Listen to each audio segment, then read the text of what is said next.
અને અમદાવાદના સોલામાં 13.59 કરોડ રૂપિયાની છેતરપિંડી કરવામાં આવી। કિશન રાડિયા નામના શખ્સની પોલીસે ધરપકડ કરી છે। શેરબજાર અને જમીન રોકાણની લાલચ આપી છેતરપિંડી કરવામાં આવી। રાજકોટના ઉપલેટામાં જમીનમાં રોકાણ કરાવવાના નામે છેતરપિંડી કરાઈ। 8 લોકોની સાથે આ આરોપીએ ઠગાઈ કરી હતી। નવનીત નામના આરોપીની શોધખોળ પણ શરૂ કરવામાં આવી છે। ત્યારે રાજકોટના ઉપલેટામાં જમીનમાં રોકાણ કરવાના નામે છેતરપિંડી કરવામાં આવી। વધુ માહિતી મેળવીશું। સંવાદદાતા અનિતા આપણી સાથે ફોનલાઈન પર જોડાયા છે। અનિતા, 8 લોકોની સાથે છેતરપિંડી કરવામાં આવી છે, શું વધુ વિગતો આ મામલે? જે ખાસ જે પ્રકારે કોટામાં શેરબજાર અને જમીનમાં રોકાણના નામે જે કરોડો રૂપિયાની છેતરપિંડીનો જે મામલો છે તે કેસમાં હાલ એક આરોપીની ધરપકડ કરી છે।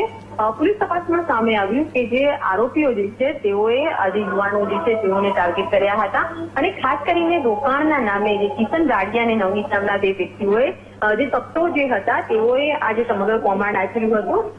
પહેલા તો રાજકોટના ઉપલેટાની અંદર જમીનમાં રોકાણ કરવા અને શેરબજારમાં રોકાણ કરવા માટે જે લોકો પાસેથી 5 લાખ 8 લાખ સહિત જુદા જુદા એમાઉન્ટની રોકડ મેળવી હતી અને આ પ્રકારે 13.59 કરોડ જેટલી એમાઉન્ટની તેઓએ છેતરપિંડી કરી હોવાનું સામે આવ્યું છે। આ સમગ્ર કેસની અંદર સોલા પોલીસે કરોડો રૂપિયાના કૌભાંડની ફરિયાદ કરી હતી અને બે જે માસ્ટર માઇન્ડ હતા તેમાંથી કિશનની અત્યારે ધરપકડ કરવામાં આવી છે।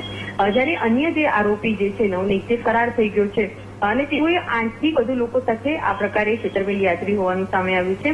હાલ તો સોલા પોલીસે આ કૌભાંડ મામલે ગુનો દાખલ કર્યો છે અને જે ફરાર જે આરોપી છે તેની ધરપકડ માટે જુદી જુદી ટીમો બનાવવામાં આવી છે। પરંતુ જે પ્રકારે શેરબજારમાં અને જમીનમાં રોકાણ કરવાના નામે આ કૌભાંડ આચર્યું છે તેનો આંકડો 8 થી પણ વધુ થાય તેવી શક્યતા અત્યારે પોલીસ દ્વારા વ્યક્ત કરવામાં આવી છે।